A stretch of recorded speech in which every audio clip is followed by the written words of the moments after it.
Abantu benshi bafite ikibazo cyo gusobanukirwa inzira banyuramo kugira ngo baba baragwa b'ijuru. Nibyo koko, nanjye icyo kibazo nkimaranye imyaka isaga 30 kandi cyari cyaranshegesha umutima cyane. None si uwo mutwaro waje kuwuturwa gute? Naje guhura n'abavugabutumwa bwiza bw'ubuntu bw'Imana bamenyesha ko Imana yatanze ijuru ku buntu ku muntu wese wemera akizera Yesu Kristo, akababarirwa ibyaha bye byose kubwe, akagirwa intungane mu maso y'Imana, bityo akabaho mu isi yizeye ijuru bidasubirwaho. Nanjye nuko byangendekeye muvandimwe, kandi nejejwe no kuba mu isi nzi neza ko mfite ijuru.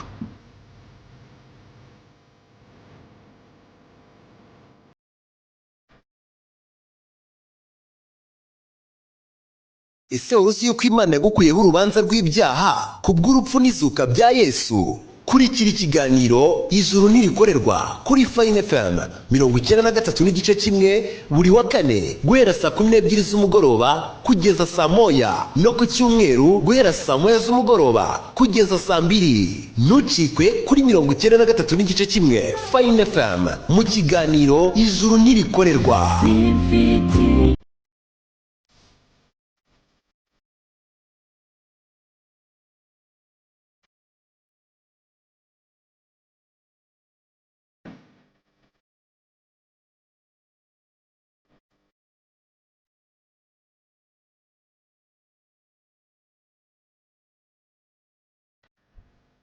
Turabasuhuje abadukurikiye kuri Fine FM 93.1. Nkuko mwabyumvise, ikiganiro ni cya kindi Ijuru Ntirikorerwa, mugezwaho kandi mugategurirwa n'ababwiriza butumwa bwiza bw'ubuntu bw'Imana. Ni ikiganiro kimaze iminsi itari mike gitambuka hano kuri radio ya Fine FM. Ariko nanone ndabashimiye kandi ndanabasuhuje ko mugenda murarikira abantu kudukurikirana, kugira ngo abantu bose bamenye ukuri ku kijyanye n'inzira imwe rukumbi Imana yagennye abantu babasha kubonera mu ijuru, ariko nanone batarikoreye, na cyane ko abenshi abayobye, abagiye kure, bayobeye mu nzira yo gushaka ijuru ariko bumva ntaryo bafite. Nge rero mwumva kuri mikoro, amazina yanjye nitwa Ntabanganyimana Elias, hanyuma nkaba ndi kumwe n'abandi babwiriza butumwa bwiza bw'ubuntu bw'Imana. Abo nabo Imana yahishuriye uko ijuru riboneka, nabo turaza gufatikanya muri iki kiganiro. Ariko nawe udukurikiye muri aya masaha, tuguhaye nawe ikaze mu kiganiro. Ni ikiganiro rero nawe uri buze kugiramo uruhare, nudukurikira neza, ahuza kubaza, ahuza kutwunganira, ahuza gutanga icyifuzo cyangwa igitekerezo, kugira ngo ubutumwa bwiza bw'ukuri kw'ijambo ry'Imana bukomeze kugere ku bantu bose, abantu babe mwisi ariko bafite ibyiringiro bidashidikanywaho ko bafite ijuru. Karibu bene data, tuza gufatikanya namwe mwasuhuza kandi mukibwira n'abadukurikiye. Dushimiye Imana cyane kubw'uyu mwanya itanze wo kugira ngo tuganire n'abakunzi ba Fine FM, ijambo ry'ubutumwa bwiza, ariko cyane cyane abakunzi b'ikiganiro Ijuru Ntirikorerwa. Ubwo rero nk'uko mwene data Elias yaramaze gutanga ikaze ku badukurikiye, nanjye nakunga murye ndetse mbwira umuntu wese wisanze ari kumva Fine FM ko atakuraho urushinge. Birashoboka ko umuntu atabakunda ijambo ry'Imana, yafungura yakumva ni ijambo ry'Imana ririho agahita avuga ati ibi ntibindeba, wenda ndaza gukurikira ikindi kiganiro kiza gukurikira. Ariko umuntu wisanze ari kutwumva akaba ari kunyumva mvuga, ndagira ngo rwose mukundishe iki kiganiro. Hari igihe adakunda ijambo ry'Imana kubera aribwiwe nabi, cyangwa se babimubwiriye nta nyungu yigeze abonamo. Mbese bamubwiye ibintu bidashoboka, anyura mu nzira ndende kandi idashoboka, aranabirambirwa. Ariko uyu munsi ushobora kuza kumva ijambo utigeze kumva. Nibyo. Uyu munsi ushobora kuza kubona ikintu utigeze kubona. Uyu munsi ushobora kuza kurarana ijuru kandi barakubwiye ko bidashoboka. Ubwo rero wikuraho urushinge kubera ko wumvishe ari ubutumwa bwiza buri kuvugwa, ahubwo urarikira n'abandi kugira ngo mufatanye kumva iki kiganiro, kubera ko inyungu mwakuramo nta handi mwazigera muzibona. Ubwo rero nanjye muri kumva nitwa Emile Nshimiyimana, ndumubwiriza butumwa bwiza bw'ubuntu bw'Imana, ndumukiranutsi ku bwa Yesu Kristo, kandi nejejwe rwose no kuganira n'abari kutwumva n'abazakomeza kutwumva ijambo ry'ubutumwa bwiza. Ubwo rero namwe ne data yabasuhuza, usigaye utari wabasuhuza tukaza gukomeza tunaziranye. Imana ishimwe. Amen. Amen. Murakoze cyane bavandimwe. nanjye ntangiye nsuhuza abanyamahirwe abanyamahirwe bateze Fine FM amatwi ndabita abanyamahirwe kubera ko umuntu uri kumva iyi radio muri aka kanya ariko nuzumva iki kiganiro naza kugiha umwanya akagitega amatwi ararara abonye cy'umutima we wifuje imyaka myinshi wabuze umuntu uteze amatwi iki kiganiro wahoraga yumva afite inyota yo kuzajya mu ijuru yibaza ukuntu yabona ijuru impamvu navuze nti rero nabanyamahirwe nuko ibyo bintu nibyo tugiye kuvugira hanga rero nkaba nabasaba kugira ngo bakomeze batega amatwi bumva uburyo umuntu yaba mu isi ariko ari intungane dore ko ari nayo tikizahesha umuntu kubana n'Imana Imana irera izabana n'abera rero nanjye ubibabwira nduwera ndi n'umutagatifu urumva amakuru nje gutangaza hano na makuru mpagazeho nanatunze ntago nje kubwira abantu ngo na mayobera yo kwemera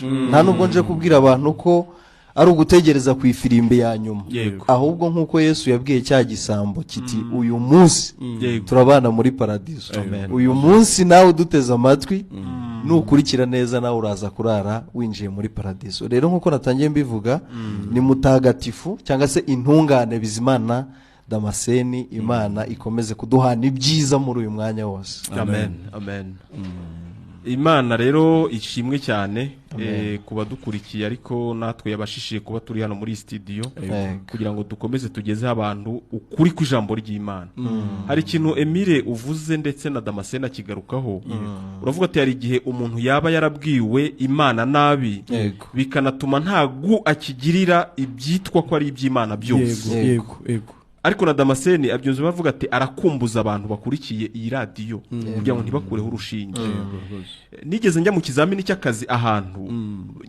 ngeze muri interview barambwira bati hanyuma nawe gera noneho twibwire iki kigo kiramutse kikubuze ivuge ku buryo nawe wumva wimarketinze kabisa ku buryo bwumvikana abantu akazi waje gusaba baramutse bakakwimye bahomba iki cyangwa se bakaguhayeho bakunguka iki ariko nyine mba numva birasaba ko abantu bamenya neza wavuze ko umubwiriza butumwa bwiza bw'ubuntu bw'Imana Damascene wati nanjye ndi intungane ariko nibaza narindi kumva umuntu atumvishe ubutumwa bwiza uvuga cyangwa muvuga ubundi yahomba iki sibyo ubundi umuntu ubutumwa bwiza uvuga buzaniye abantu agashya kameze gate nibyo rwose Imana ishimwe ku kibazo tubajije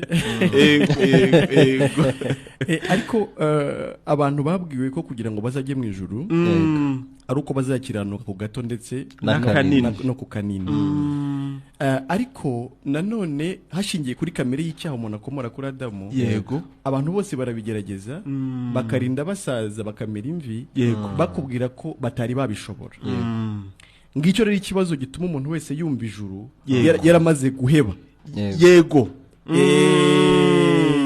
yaramaze guheba yumva mbese ritarashoboka iyo nzira yarangiwe akumva ntishoboka ntimugeza aho yifuza kugera rwose ariko kuno mugoroba rero agashya gahari naka tuje kubwira umuntu uburyo noneho ahabwa gukiranuka atari uko we yishatsemo ahubwo agahabwa gukiranuka yazaniwe n'umucunguzi we Yesu Kristo amen kuzuye kutamusaba kugira ikindi kintu yongeraho mu gihe bamubwiraga ko ari uzakiranuka kugira ngo azajye mu ijuru tumuzaniye none amakuru meza amubwira ngo hari undi wakoreye gukiranuka ariko kugira ngo abikwihere nk'impano noneho ubu umukiranutsi ari kubazweho gukiranuka kwakorewe na Yesu Kristo noneho uhabwa ijuru ku bwa Yesu amen si urugendo agiye gusaba gukora nk'urwo yaramazemo imyaka itari mikeya ahubwo ni iherezo ryaragwa rugendo ahubwo no akaba mu isi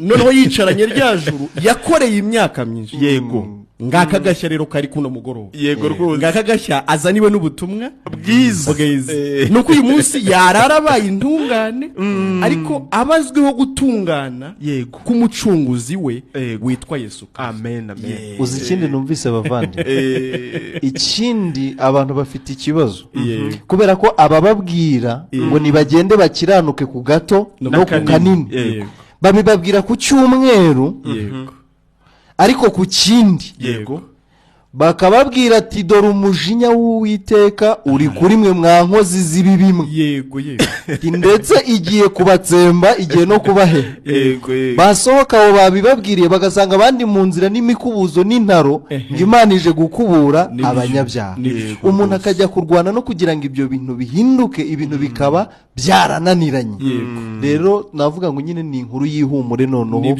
y'ukuntu icyo kibazo cyakemuka kubera ko umuntu arahangayitse nibyo rwose abaduteze amatwi rero mwabyumvishe ko abo turi kumwe hano muri studio badufitiye agashya gakomeye cyane aho umuntu ijuru yari yaramaze guheba yaramaze mu mvugo y'iki gihe babyita gukuraho nk'intwari muri make umuntu akaba agufite ideni ariko hakurikiza uburyo umubona ukabona atazari kwishyura ugakuraho rwose ukaribara nk'iryo utigeze unamuha ariko haracyari amahirwe nuko abantu babwiwe ijuru nabi ubwo rero ndumva ahari ubwo nyine abaduteze amatwi nanjye nabashishikariza noneho gukurikira kuko n'icyoroshye kirimo n'ijuru umuntu ahabwa n'ibyo watagize gute atakoze ijuru ry'ubuntu abantu babwiye ko iby'ubuntu bitera ubwenge buke ariko niyo mpamvu ahari ndekereza ko niyo bumvishe ko kujya mu ijuru umuntu atabikorera ahari barikanga si byo emi ntekereza ko mu ibwirizabutumwa ubwira abantu niyo babwiye ko ijuru ridakorerwa nk'uko ikiganiro kivugwa ndekereza ko ahari bahita bakwamaganira kure cyane nibyo icyo uvuga nacyo nicyo ariko nabyo bifite inkomoko ku cyaha kubera ko kamere y'icyaha umuntu yazaniwe na Satani biciye muri Adamu nimubwira kuko yaramubwiye ngo nurya kuri kiriya giti uzamera nk'Imana mbese nimubwira ko nawe afite ubushobozi nk'ubw'Imana mbese muri kamere y'umuntu yumva nanone Imana ibyo yamuha ari ibyo yaba akwiriye ari ibyo yaba bihura n'ibyo we yakoze kubera ko nawe yabwiwe ko afite ubushobozi ariko mu by'ukuri icyo ni ikibazo ubwo umuntu afitanye n'Imana Imana isumba byose Imana yaremye ibyo tureba n'ibyo tutareba ibyo tuzi n'ibyo tutazi nanone gukiranuka kwayo kuri hejuru cyane yo gukiranuka k'umuntu ku buryo inzira yonyine yahuza umuntu n'Imana nuko umuntu yakwemera yikamuhera ubuntu no mu buryo busanzwe ujya avuga ngo iraguha ntimugura muramutse muguzeyo yaguhenda ntiwabona muri make ikiguzi wayihereza kugira ngo iguhereze ijuru ryayo ntiwabona gukiranuka kwa kuzura ngo gusingire ukw'Imana biravuga ngo bose bakoze ibyaha ntibashyikira ubwiza Abaroma 3:23 ngo ahubwo batsindishirizwa n'ubuntu bwayo ibibahereye ubusa ubwo rero mu by'ukuri uretse kuba watsindishirizwa Imana ikaguhera ubuntu gukiranuka kwayo bikaguhesha kwinjira mu ijuru nta yindi nzira ibaho gukiranuka k'umuntu kurandura ukagira n'ibizinga ngo nibyo twagerageje gukiranukamo ngo ni nk'ubushwambagara ndetse buriho ibizinga bityo rero bisaba ngo umuntu rwose yemerera Imana ko we adashoboye atsindwe hanyuma imubwira ati nohereje umukozi wanjye witwa Yesu wakoze ibyuzuye nari ntegereje gusa kumanika amaboko Imana ishimwe ko ndi mu kiganiro na Elias Elia ahantu twize hari buvuga izina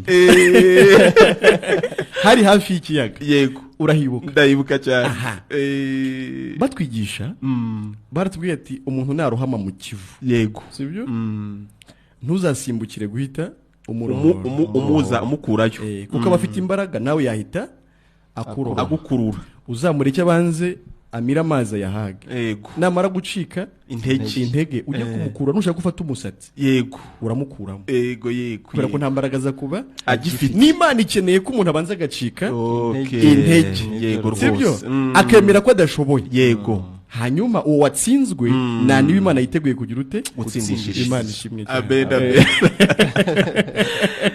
Damascene uri umubwirizabutumwa bwiza bw'ubuntu bw'Imana ndetse uri n'intungane nk'uko wabivuze sibyo Damascene? nibyo rwose. Ariko mu by'ukuri Imana yo ivuga ko itareba nk'abantu ndetse ngo icyogejwe mu maso y'abantu ku Mana yo aba ari ikizira Yego. sibyo? Yego. Hanyuma kandi nanone iri juru tuzi ko ijuru rizajyamo abantu b'intungane Yego. gusa icyo cyo ni no mpamvu hari umuntu abwiye ko ijuru ari ubuntu ariko yakumva ko adatunganye agira ubwoba ko n'ibyo umubwira nabyo atari byo sibyo? Ariko Imana itareba nk'abantu nagiraga ngo ahari ku bwawe ruhande wavuze kuri intungane Yego. umunyabyaha Yego. ni muntu ki Yego. imbere y'Imana? Yego.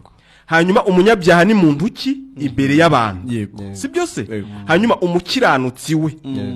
ni muntu ki imbere y'Imana? Umukiranutsi ni muntu ki imbere y'abantu? Yego. Kugira ngo hari n'abadukurikiye bakomeze bave mu rujijo cyane. Yego. urakoze cyane. Uhereye kuri icyo cya mbere kivuga ngo umunyabyaha ni muntu ki imbere y'Imana, Imana. umunyabyaha ni muntu ki imbere y'abantu. Yego. Imbere y'abantu umunyabyaha ni umuntu watukanye. Yego. Ndagerageza gukora incamake kugira ngo Nibyo. n'abakunzi tuze kubahereza umwanya. Yego rwose. Imbere y'abantu umunyabyaha ni umuntu watukanye, ni umuntu wafashwe yiba, ni umuntu wifuje, ni umuntu wakoze ibyaha bigaragarira amaso imbere y'abantu. Yego. Ariko imbere y'Imana siko bimeze. Yego. Aho imbere y'Imana umunyabyaha ni ivuko. Yego. Sibyo? Yego. Ni ukuntu umuntu yavutse ameze akavuka ari icyo kintu. Mbese umuntu akavuka ari umunyabyaha. Yego. Mbese umunyabyaha akora ibyaha ariko kubera ko yavutse ari umunyabyaha. Yego. Na niyo mpamvu ku Mana ibara umunyabyaha mu ivuko rye. Ubwo mu yandi magambo imbere y'Imana umunyabyaha ni umuntu, Yego. ntabwo umunyabyaha ari ibyo yakoze. Okay. Ahubwo ibyo akora ni ubuzima akomora kuri uko kuntu yavutse ameze. Okay. Ubwo rero urumva naho bihita bitandukaniye. Yego. Ku bantu bakaba bazi ko umuntu aba umunyabyaha igihe yatukanye, Yego. ariko Imana yo ikaba izi ko umunyabyaha ari uko kuntu umuntu ameze Yego. yangirikiye mu ivuko rye. Nabyo abantu bakwiye kuba babimenya. Yego. Ntago umunyabyaha wenda ari umuntu wavutse acuramye cyangwa se ngo abanze amaguru cyangwa umutwe simbizi, sibyo? Umunyabyaha ni umuntu wese ukomoka kuri Adamu. Aho ni ku Mana ndi kuvuga. Yego. Kubera ko Adamu niwe muntu Imana yaremye, ariko ibimuremeyemo abantu bose. Yego. Ku buryo buri wese agira igihe avukiramo akagaragara hano ku isi, ariko n'ubu n'inkomoko y'abantu bose ni aho ngaho ituruka. Yego. Rero muri Adamu kubera ko arimwo twari turi, umunsi acumura ku Mana ntiyumvira Imana. Urumva Imana yari yamubwiye ari muri ngo bya Edeni harimo igiti cy'ubwenge bumenyekanisha icyiza n'ikibi. Yego. Imubuza kuzarya kuri icyo giti. Yego. Ariko iramubwira ati umunsi wakiriyeho No gupfa uzapfa. Yego. Umuntu akiriyeho yari asuzuguye Imana. Yego. Asuzuguye Imana abakoze icyaha. Yego. Sibyo?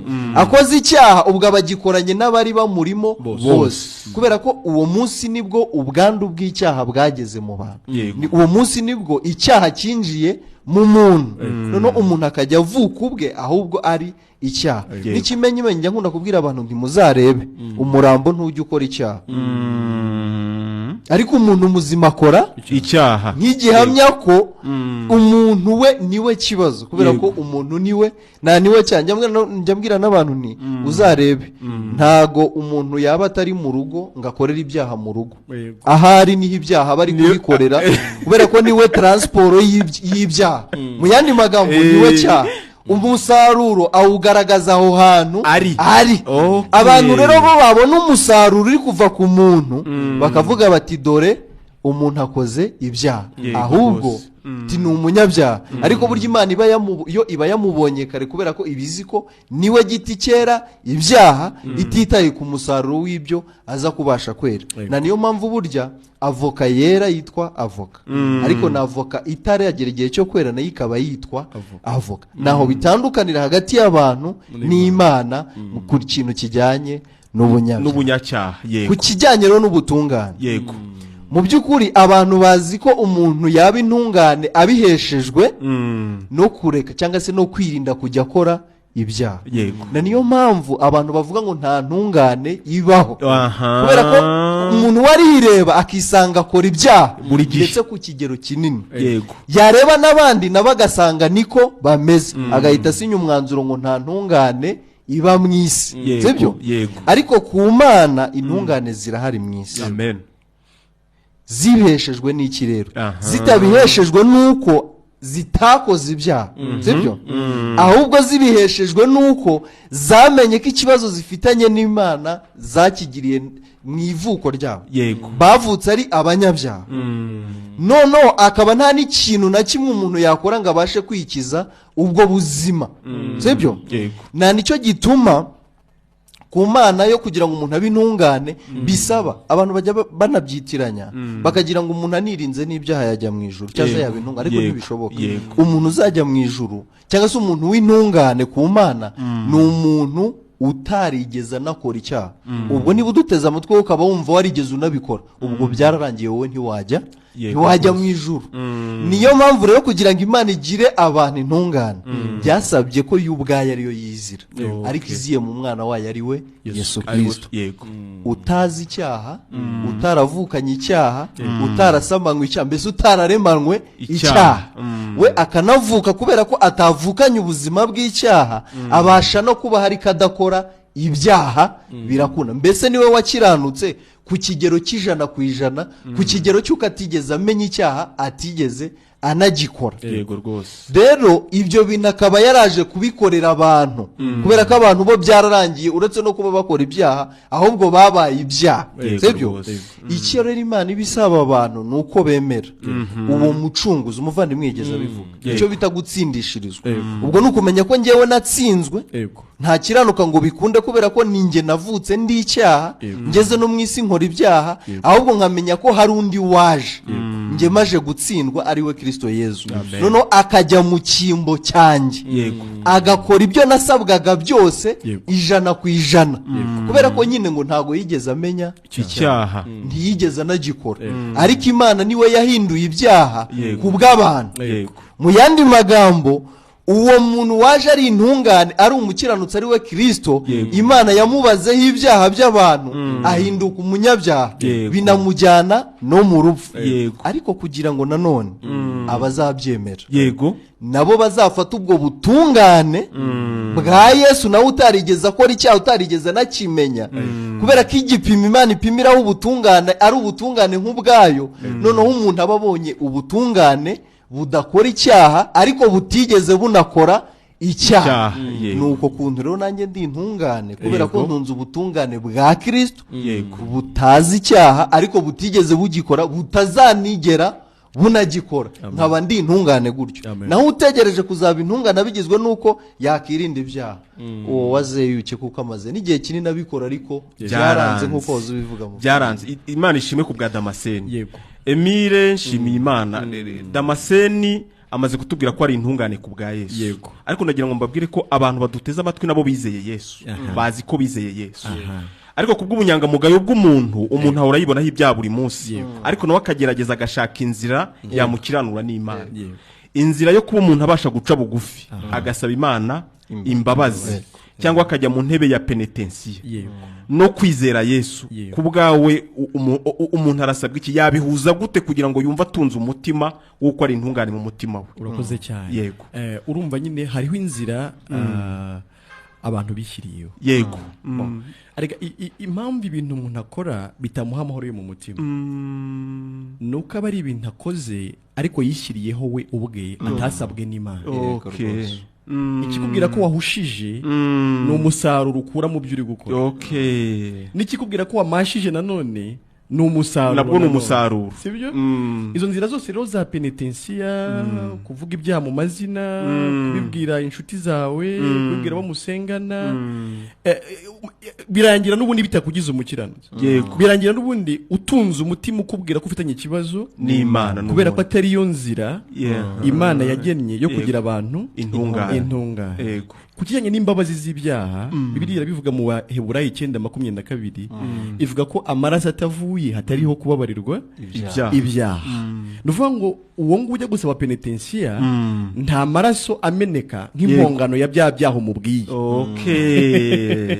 Yego rwose. Niyo mpamvu n'ubundi uvayo wumva umeze nk'uko wagiye umeze nanone sibyo. Ukabikora umwaka umwe n'undi ukabikora n'undi ukarinda usazira mu gusaba penitensiya ariko ukivuga ko uri umunyabyaha kuri ubu n'igihe uzapfira.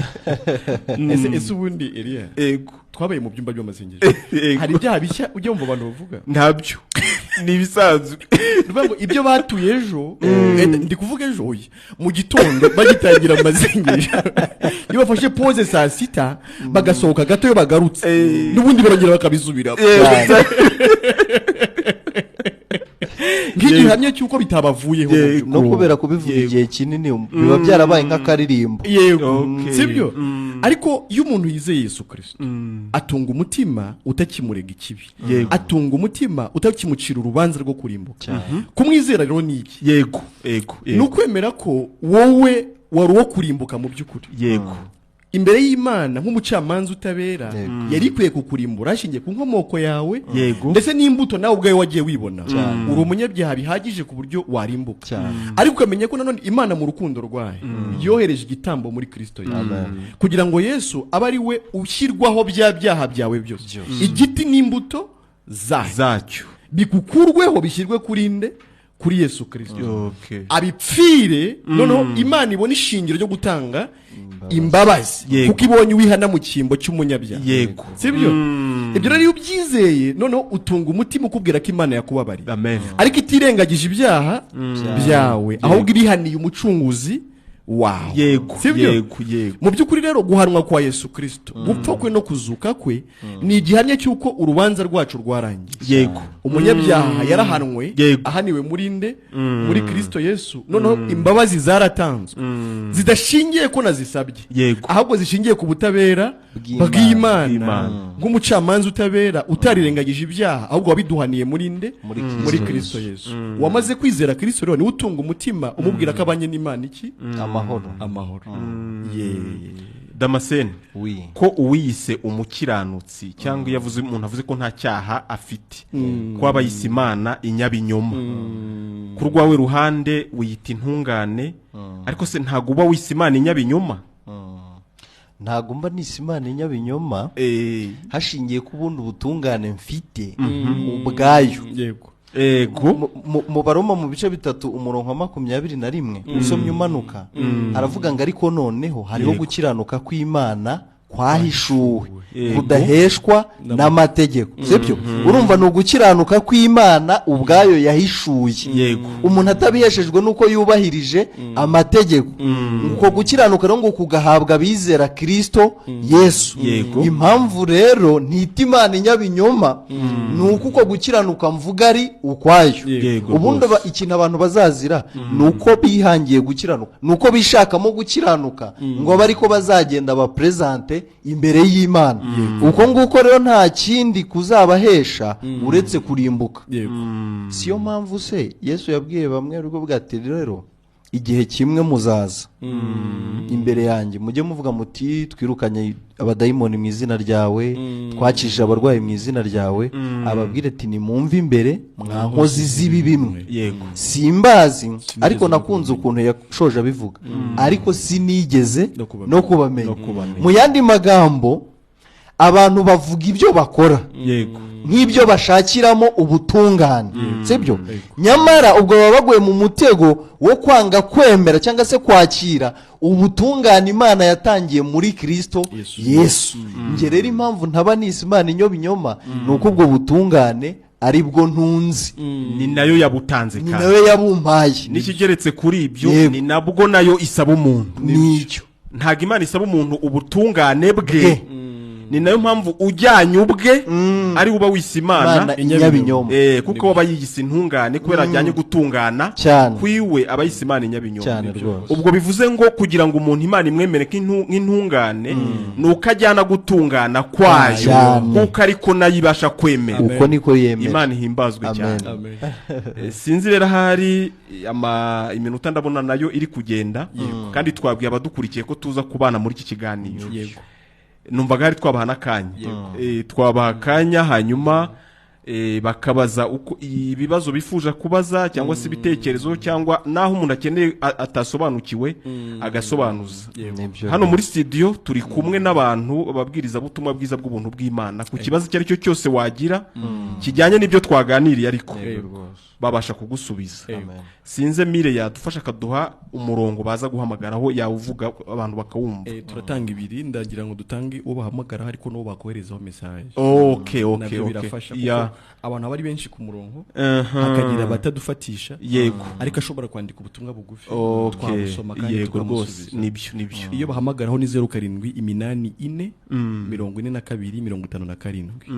57 0784 iyo bakoherezaho ubutumwa bugufi cyase message ni 078 72 70 67 078 72 70 67 Damascene ari gusobanura uburyo abantu babona umunyabyaha ariko n'uburyo Imana imubona byanyibukije amagambo yo muri Yohana mu gice cya 8 ntabwo wenda tuyajyamo cyane kuko abantu benshi babana yazi ikibazo wenda no kuyasobanukirwa agaragaza wa mugore wari wafashwa samba Abafarisayo baramuzanye noneho bamuzanye babwira Yesu aramubwira ati mwigisha uyu muntu ukamufasha sambana kandi amategeko ya Mose atubwira ko reka twakira uyu muntu Fine FM alo yego witwa nduherereye he Kiramuruzi yego yego yego yego yego yego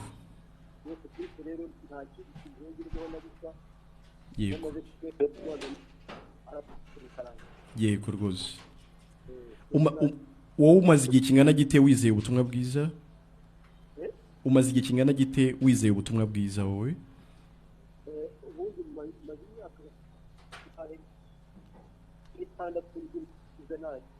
yego rwose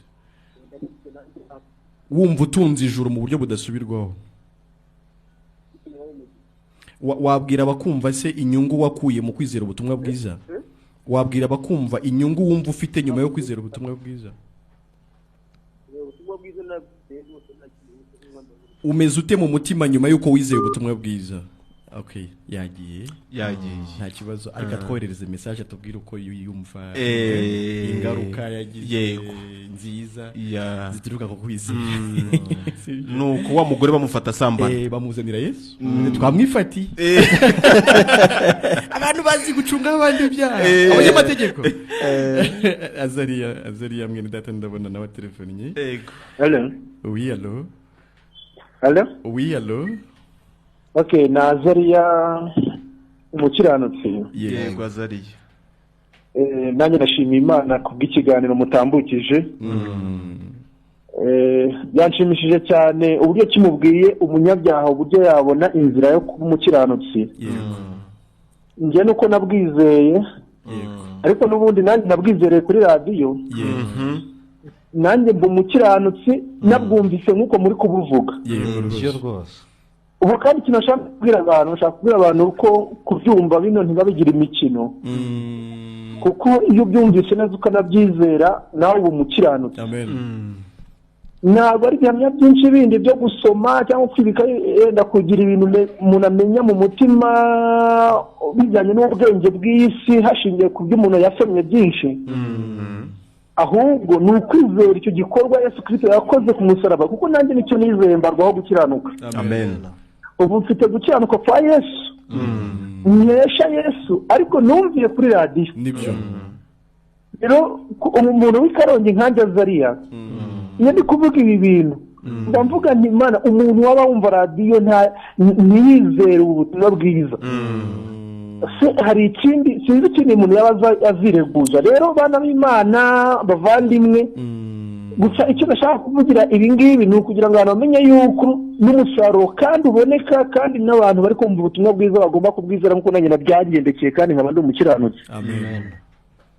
tugushimiye bavandimwe rero mbashimiye Imana cyane kandi nsuje n'abera bose nazara w'ikarongi yego muvandimwe amahoro baramufata rero baramuzana yego ubwo twari turi kuri ya ngingo yo kuvuga ngo ni gute abantu bamenya bo umunyabyaha Yego. ninde bita umunyabyaha Yego, nuwo bafasha samba okay nuwo bafashe nuwo babonye si byose bamuzanye rero babwira Yesu ati twamufashe kandi amategeko ya Mose atubwira kumutera amabuye kugeza apfuye yego Yesu arababwira ati nta kibazo ariko muri mwe udafite icyaha aba ari ubanza kumutera ibuye ngo arunama yandika hasi yagiye kunamuka nta n'umwe uhari yego rwose ubwo nari kugaruka kuri rya jambo uburyo Imana yo ibona umunyabyaha yego abari bazanye umunyabyaha bose bahindutse basanze ari abanyabyaha bose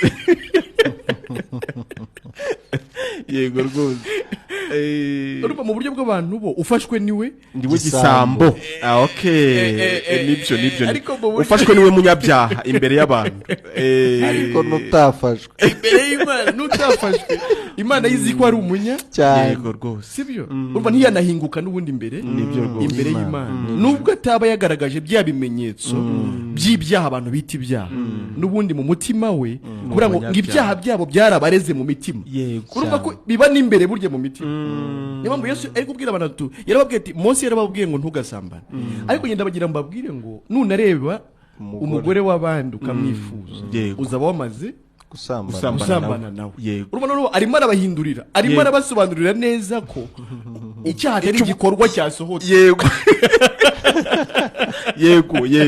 ahubwo kiri mu mutima imbere yego muvandimwe ubwo rero umuntu akoze mu yandi magambo akoze mu cyaha nk'uko Dawidi yabivuze muri Zaburi ya 51 umurongo wa 7 mu byaha ngo dore naremanywe gukiranirwa mu byaha nimo mama yambyaye yarashatse kuvuga ngo nkoze muri matiyeri nkoze mu cyaha yego burya niyo mpamvu abantu iyo bari kuvuga ngo bari kuvuga ibyaha aravuga ngo ndareba ngacumura nakumva natekereza ngacumura nakora kubera ko buri rugingo umuntu afite umumaro warwo ni ibyaha urumva rero uburyo Imana ireba umunyabyaha n'uburyo abantu bareba abanyabyaha biratandukanye twibutse abadukurikiye nimero ni 0784 42 57 iyo ni nimero bahamagara hanyuma iya message ni 0788 72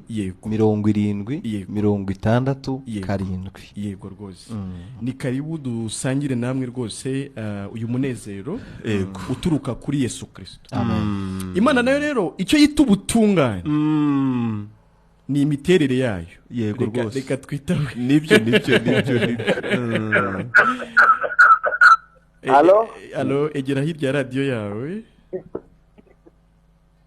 yego halo ndabakurikira kuri radio witwa nduherereye he mu karere ka Kirehe umurenge wa Gasore iyi witwa nde witwa Ndizeye Silvestre okay yego wakuyemo iki mu kiganiro ijuru ntirikorerwa cyo kwimugoroba hano mu kiganiro wumvishe mwiki urabona ubwo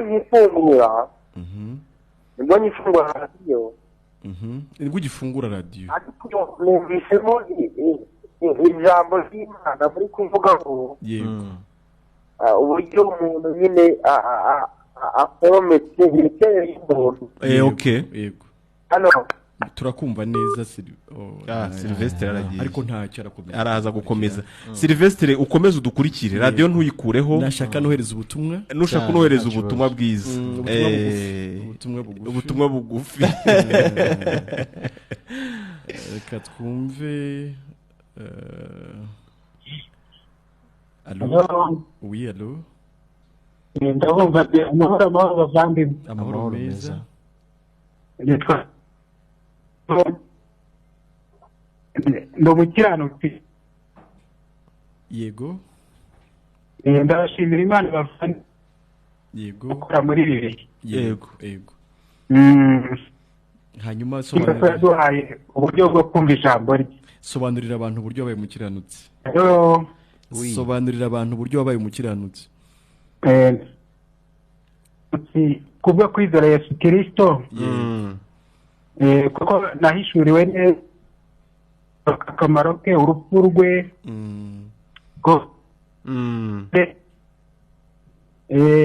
Icyo nsabwa ko ari ukumwizera kugira ngo mbabarirwe ibyaha. Yego. Kandi namenye neza nyine ko nacumuriye muri Adamu. Yego. Yacumanye inyoko muntu yose. Ubwo bwakavukire ko ariko Kristo aremera ngo ntazarimbuka. Yego. Kandi ndabyemera koko bishimira Imana. Yego. Ubu rero ndi amahoro kandi mfite ubugingo. Amen. Sinzarimbuka ukundi. Yego rwose. Aro mwabajije ngo amaze ngo kumenya ubutumwa bwiza ngo no kunguka ubugingo buhoraho. Yego. Ngo kubona icyo twari twarabuze. Cyane rwose. Ndimo kubihamya kuko namaze igihe ndi mu buyobe. Naho ni naratagariye mu idini, ndi n'umuyobozi w'idini, ndi umwarimu. Ibyo mwavugaga nkigisha abantu gukora. Ariko maze kumva ubutumwa bwiza ko izwe amaboko ndamanika. Mbona ibyo navugaga sinzi ibyo mvuga. Yego. Mbese ndatsindwa neza neza. Amen, amen. Ariko ubu ndi amahoro, ndaruhutse, mfite ijuru ku bwa Yesu. Ubu ubwoba akindangwamo.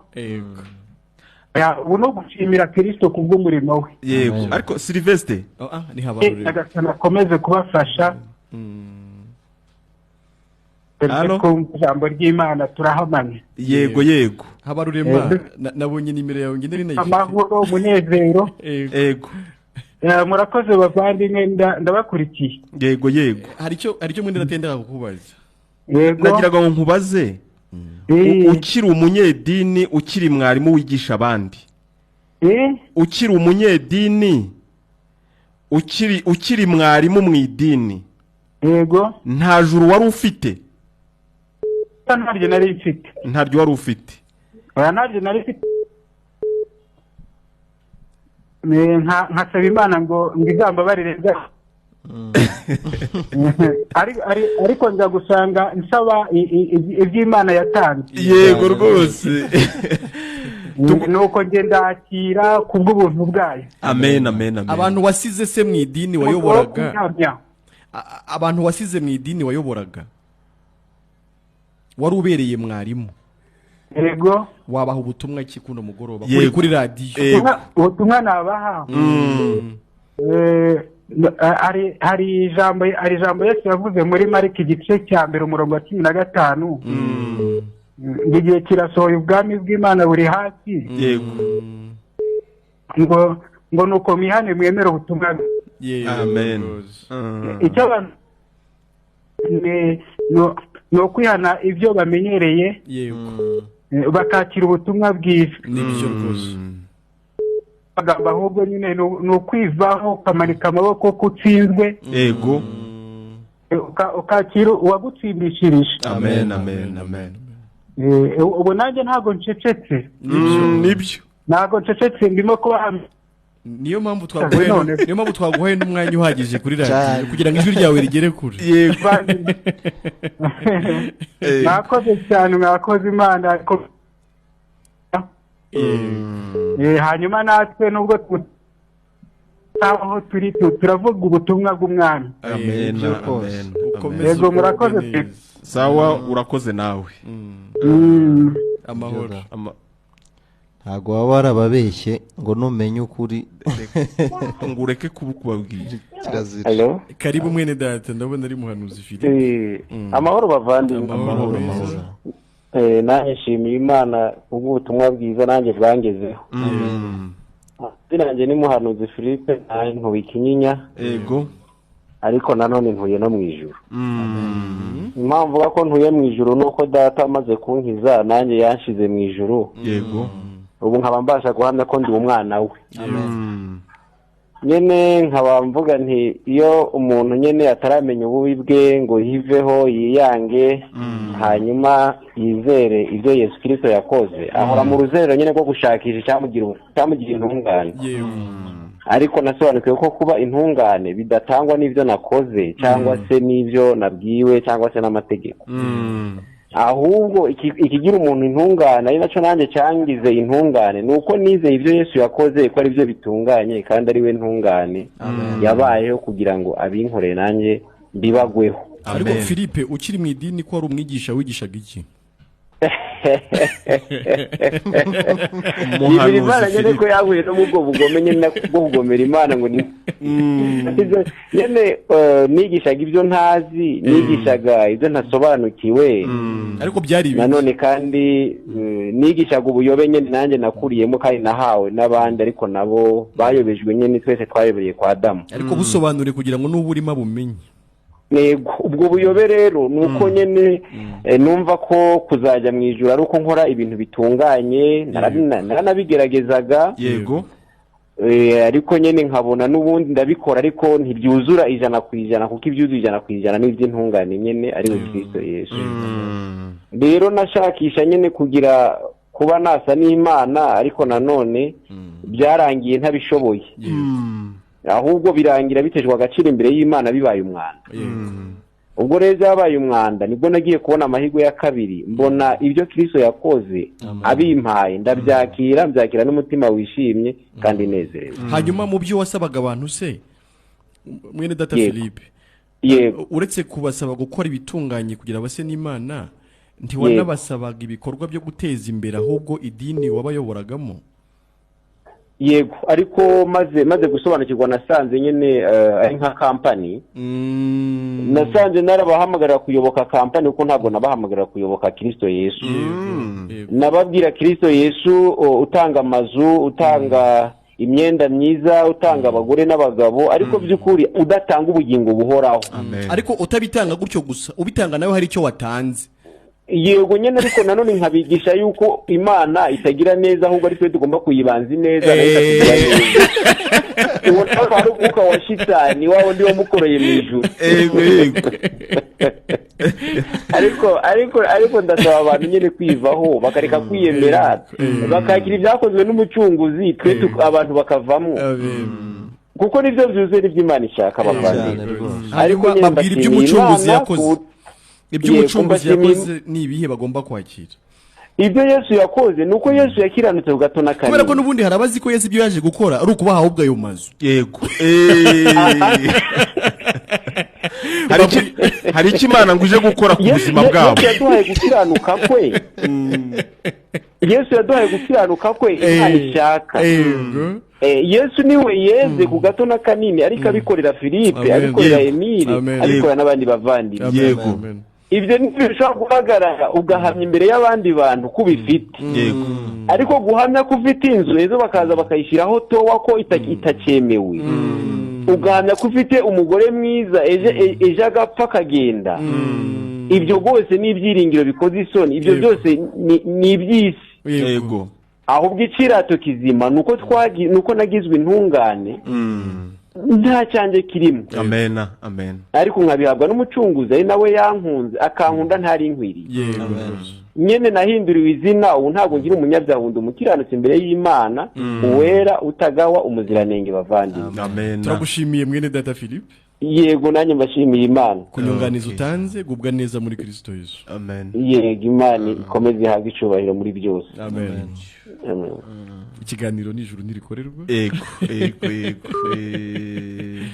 hanyuma umurongo ni 0784 42 57 nta SMS bagwaye nta y'abantu barahuze abari gutelefona buriya nuko umurongo uri kuboneka yego oui allo Allo oui turakumva neza Allo oui turakumva neza ni Fine FM yego niho washyitse Okay ndabashimiye cyane bandimwe beza nitwa Ndagijimana Vincent yego Ruhanga hehe ndi umwere Ruhanga umukiranutsi ubwo buntu mbugiriwe mu gihe gito maze mbyumvise mu kwezi kwa gatatu rwose nubwo mbyibuke mu kwezi gushize kwa gatatu nibwo nabashije kumenya ukuri kuba kuri ku mutima wanjye nari narabuze ahantu hose hatandukanye nirukanse ariko ngirirwa ubuntu menya ukuntu Yesu yancunguye menya ukuntu Yesu yaje ku bwanjye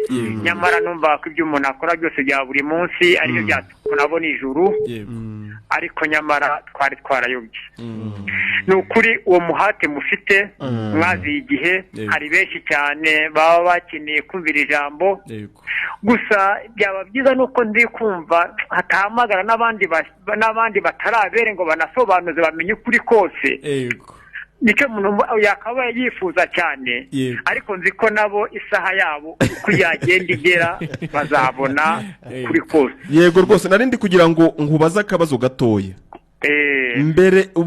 mbere y'ukwezi kwa gatatu kuko umbwiye ko mu kwezi kwa gatatu k'uyu mwaka aribwo wabonye nawe ijuru mbere yo mu kwezi kwa gatatu wari urihe wari umeze ute wakoraga ibiki mu buzima busanzwe ntabwo mvuga ibyo mu buzima busanzwe ndavuga mu kubirebana n'agakiza yego umuntu aba yarabatijwe agakomezwa mu madini akaba mu karisitiya ukavamo ukajya mu mazi menshi ukajya kubatizwa ngo urashaka imana ngo wumva imana ugasanga nta mana ntabwo wishyikira ukumva ikintu cyaguruye hanini ni ukumva ukuntu umuntu agenda agashakisha bwa bwiza bw'imana akumva ngo agiye kububona akabubura ugasanga umuntu araza aratekereza yuko ibyo ari gukora byose bizamuha ijuru ariko nyamara ugasanga ibicumuro dufite ukumva yuko nta hantu byakugeza ariko nyiri ubuntu numvise ukuntu Yesu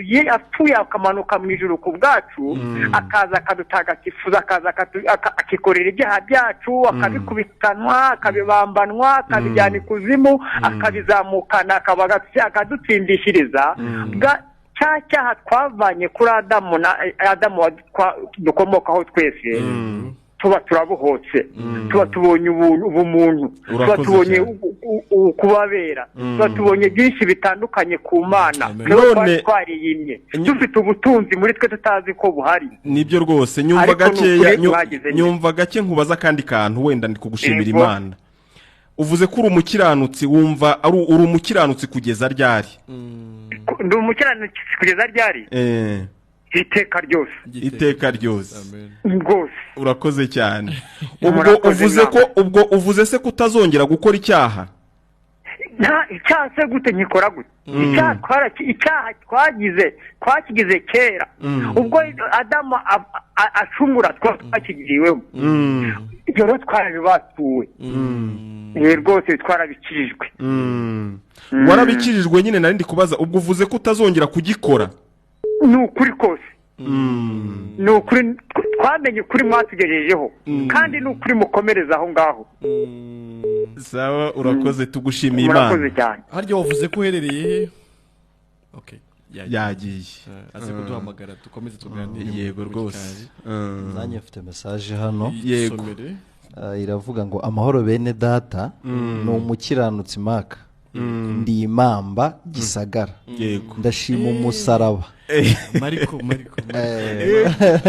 Mariko ndamuzi ndashima umusaraba namwe mbashimira Imana kubw'ubutumwa bwiza muri kwamamaza ubwo nizeye nkabarwaho gukiranuka nyuma y'imyaka 28 nshakisha gukiranuka mu mategeko ariko ntikuboneke yego rwose umva nta kibazo na kimwe mfite ibibazo byagiye nka nyomberi yego maze imyaka 2 Imana ibimpishuriye amen afite umuba w'ibitabo ibitabo yari yaraguze okay. ashakamo gukiranuka reka twakire n'uyu yego Hello? we hello Fine FM muraho neza muraho namwe ibintu muri kwigisha rwose ni byiza cyane nanjye byanshimye witwa nduherereye he banyita Ndowayezu mmerereye Kimironko yego ariko ibintu muri kwigisha pe ndabyumvise numva ndishimye cyane rwose wakuyemo iki abana nk'ibintu by'isa n'umuco w'itaha inkomoko y'icyaha yego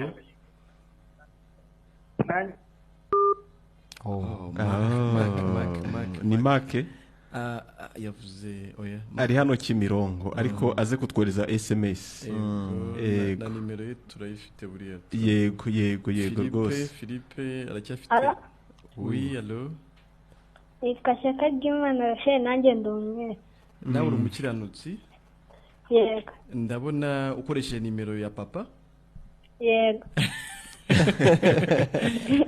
bwira abandi bana bari kukumva uburyo wabaye umwere ndetse n'abantu bakuru bari kukumva ngewe nizeye yuko ijuru ridakorerwa ko Yesu yatanze amaraso yiwe ku musaraba kugira ngo mbone ubukiranutsi yego rwose none uri umukiranutsi ndi umukiranutsi kukiri muto se buriya nukura ntibizahinduka ukaba umunyabyaha hoya narabyizeye bindimo bikurimo urumva bifite garanti y'igihe kingana gute bifite garanti y'igihe kingana gute nta garanti bifite nta garanti bifite reka nkwibariza kandi kabazo gatoya ubu utubwiye ko uri umukiranutsi sibyo wigeze uba umunyabyaha navutse ndi umunyabyaha kuko na Adamu yari umunyabyaha kuko niwe naturutse yego rwose ufite imyaka ingahe 12 urakoze cyane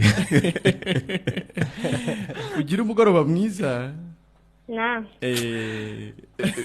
binyibukije wa muririmbyi